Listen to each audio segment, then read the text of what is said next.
particular judgment. 4. Do the saints and angels judge with Christ?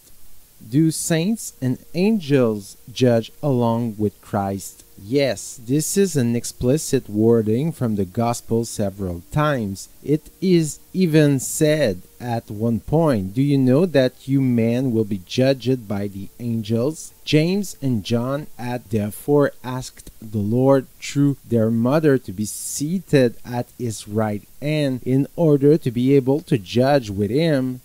Jesus answered them, "It is not for you to know who the Father has chosen with all his authority." Obviously, we should not think of this trial at individual judgment, at last judgment, as a trial residing in the courts. It happens otherwise. The fact that our neighbors, angels and men, appear with Christ at the hour of death allows us to see through their sensorial bodies for those who have died, through their glorious bodies for the Virgin Mary and Christ, without any obstacle to their soul, their merit, by what they have done. Therefore, in seeing them, it is first of all a source of joy, and they are so full of goodness, forgiveness, and mercy. But this is also a source of light, namely through the actions, for example, of a little grandmother of ours who was heroic because she worked